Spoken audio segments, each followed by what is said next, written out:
Hello everyone, and welcome to the Laude Post ICANN update. I'm Alexander Chilikov, Creative Lead at Laude, and I'm joined by Ashley Roberts, Head of New TOD Consultancy, Susan Payne, Head of Legal Policy, and Sophie Hey, who is our Expert Policy Advisor. In this episode of the Laude podcast, we'll provide you with a recap of the key topics discussed at ICANN83. Let's start by looking at the recent developments with the new gTLD program and the Applicant Guidebook. Thanks, Alex. A few weeks ago, at the end of May, ICANN passed a significant milestone with their publication of the draft Applicant Guidebook for the next application round. Now, this Applicant Guidebook sets out the application procedure and all of the rules for anyone that wants to apply for a TLD when the next round opens in April next year. The document is a product of nearly a decade of work by community volunteers, and it's quite a complex document at nearly 400 pages long. It's currently open for public comments for about another month until the 23rd of July. Any comments that are received during that period will be reviewed by ICANN, and then if they deem any changes are necessary to be made to the draft version, they'll incorporate those, and the final version of the Applicant Guidebook is due to be published in December. However, due to the amount of time that it's taken to get to this draft Applicant Guidebook, there's been a huge amount of debate about all of the contentious topics. We really wouldn't expect there to be much in the way of material changes to the draft Applicant Guidebook. So what that means is that any prospective applicant for the next round, they can really they can use this draft Applicant Guidebook as the basis to begin their preparation now. There's no real need to wait until the final version is out in December. So that's really good news for those looking at applying. I'm not going to get into the detail of the draft guidebook on this podcast. We're going to publish a couple of blog posts on our website in the coming weeks, and a later podcast that's going to delve into that detail a bit more. But there is just one item that I do want to highlight now, because it's a particularly important piece of information that I imagine people have been waiting to hear about, and that's the application fee for submitting a TLD application to ICANN. In the draft Applicant Guidebook, ICANN have essentially confirmed that the base application fee will be $227,000 per TLD. In certain limited cases, there will additional fees will be charged to certain applicants. So, for example, if someone was applying for a TLD, which is also a geographic name, that would be subject to additional fees to carry out an evaluation on that geographic name. Also, if someone was looking to apply for a TLD that was targeting a particular community, that would also be subject to an additional fee for that evaluation. But the vast majority of applicants won't have to go through those contingent evaluations, and it will just go through the kind of standard process. So that 227,000 will apply to most. I will highlight the case of a .brand applicant, because I imagine we may have some .brand applicants listening to this podcast. There is an additional fee to be approved as a .brand TLD, but it's a very small fee. It's only an additional $500. So if you are looking to apply for a .brand, the fee that you should be looking at is $227,500. Along with the publication of the draft guidebook last month, ICANN also published a draft version of the registry agreement for the next round. For anyone that's not aware, the registry agreement is the contract that any approved TLD applicant will have to sign with ICANN, and that contract actually grants you the right to operate the TLD. It sets out all of your obligations as a registry operator, including the fees that will be due to ICANN each year. Now, in contrast to the Applicant Guidebook, which, as I've said, we think is a very close to final version, there are still a couple of contentious topics that are still being debated in the registry agreement and are yet to be resolved. So you can view this draft version very much as a draft. So just a couple of examples of some of those contentious topics that are still being debated. Termination rights for ICANN, that's still being debated, and possible restrictions on fraudulent behavior by registry operators. So, while some of these topics are still being debated, what it means is that although this draft version is out of public comments at the moment, there may well be further changes to this draft version before we see the final version of the registry agreement. And that really covers the main updates that I wanted to cover in relation to the new gTLD program. As I say, look out for upcoming articles on our website in the coming weeks. It's going to delve into the key details of the applicant guidebook a bit more. But I'll hand over now to Susan. Thanks, Ashley. So I'm going to talk about DNS abuse. As anticipated, the question of what should the next steps be on DNS abuse was firmly on the agenda in Prague, with the topic picked up in a number of dedicated sessions and during internal discussions of various groups.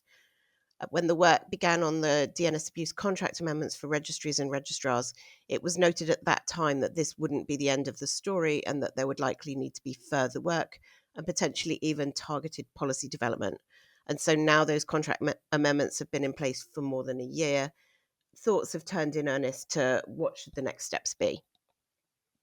So just prior to the Prague meeting, Public Interest Registry's NetBeacon Institute published a white paper setting out their own thoughts on what those next steps might be in terms of short, targeted policy development processes, or PDPs.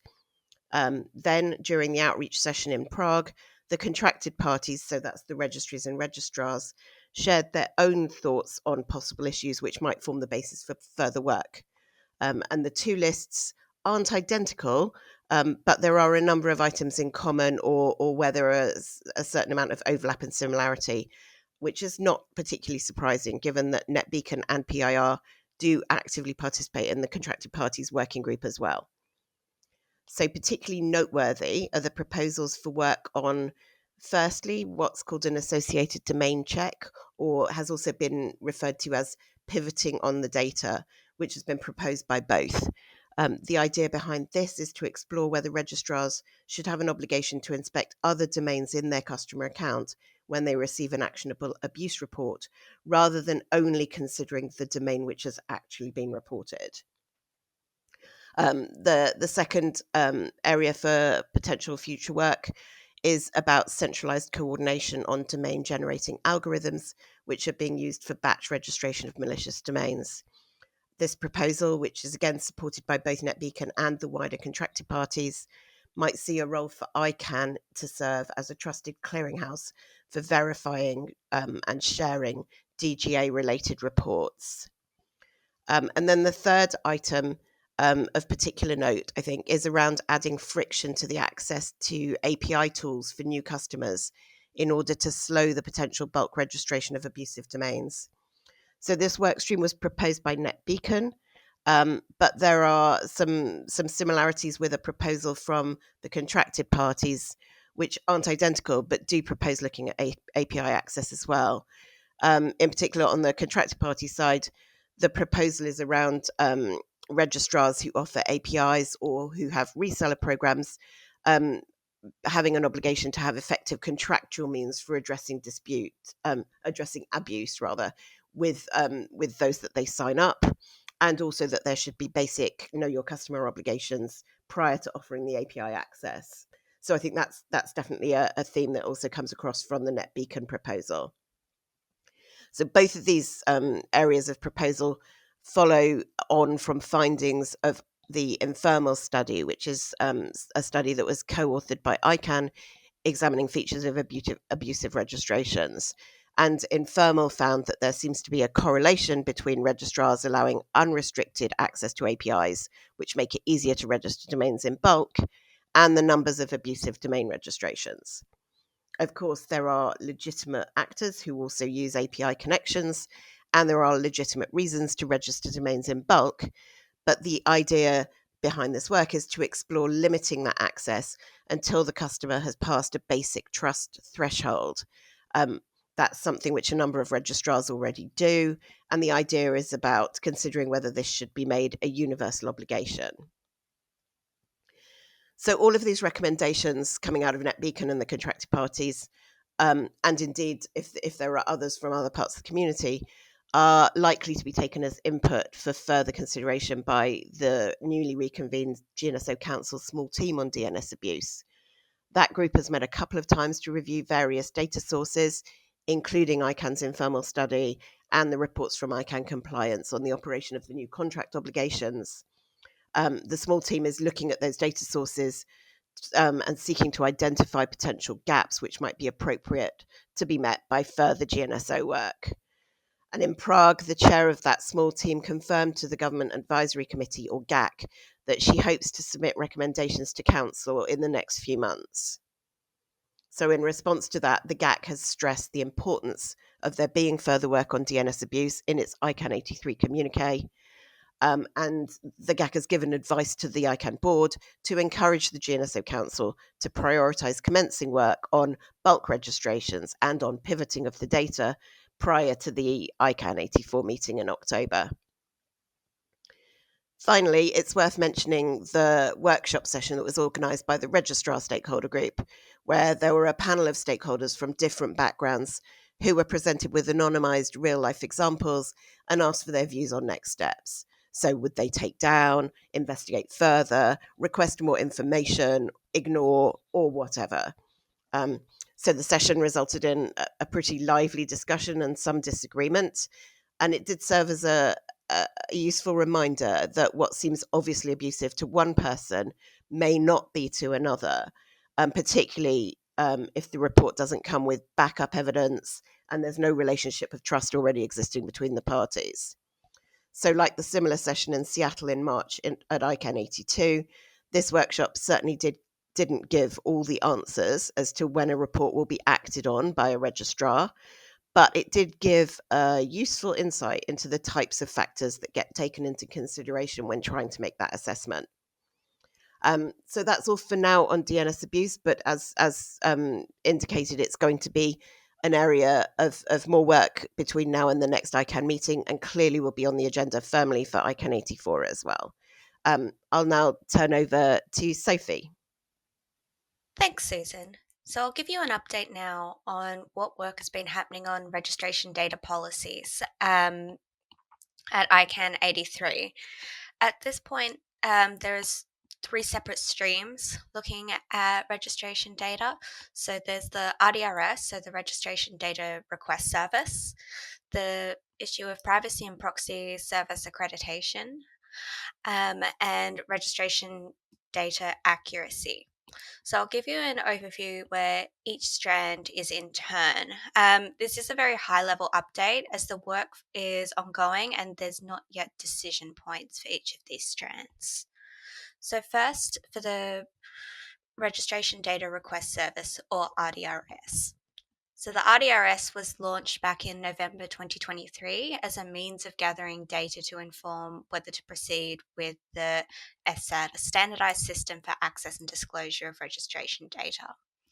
As part of this, a standing committee was formed to suggest improvements to the RDRS and review the use data. So at the moment, the Standing Committee is currently drafting their report on the RDRS, looking at the use data and also considering recommendations for next steps. And the report is anticipated to be completed ideally in August of this year.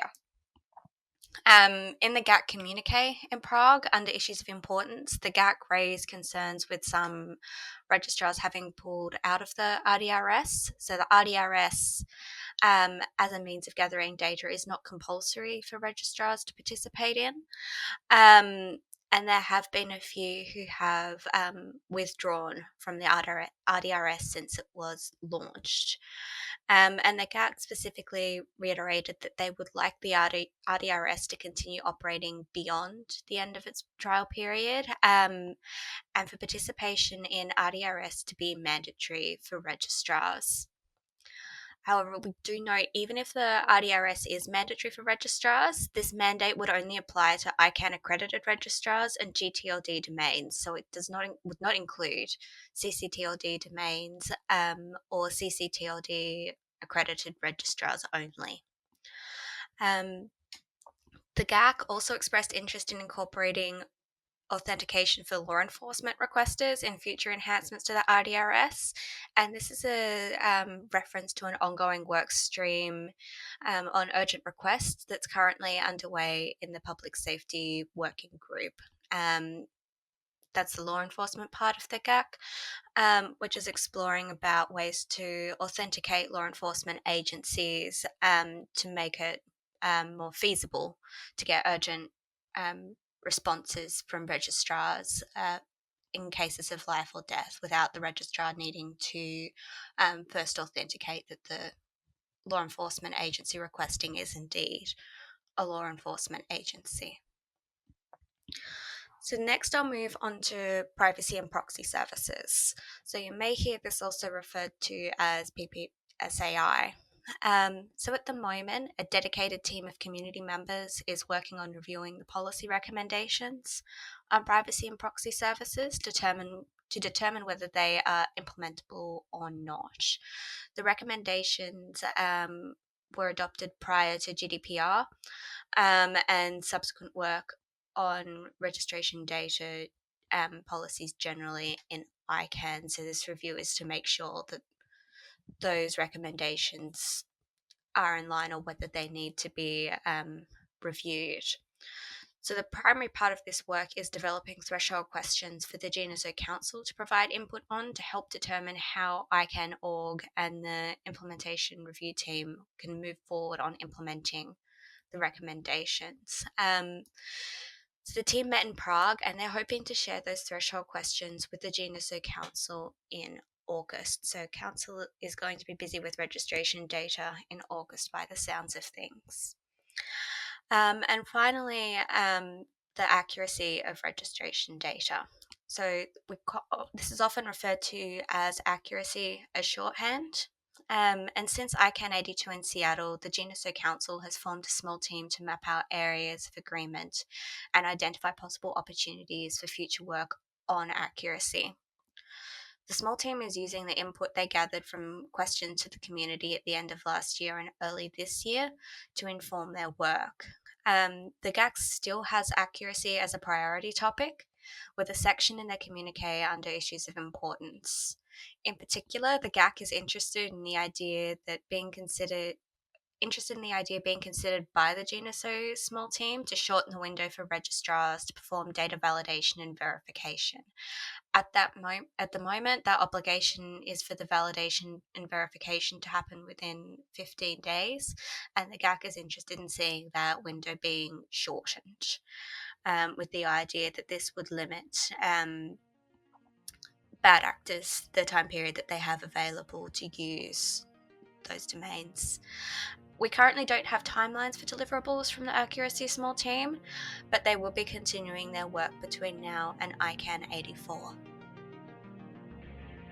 Thank you very much, Sophie, Susan and Ashley for the update, and thank you everyone for joining us. If you have any additional questions or would like us to discuss more topics, please send an email to podcast@comlaude.com. If you'd like to hear our post-ICANN updates in the future, or learn more about the next round of TOD applications, subscribe to our podcast on Spotify and Apple, or follow our YouTube channel and LinkedIn account. Have a good day!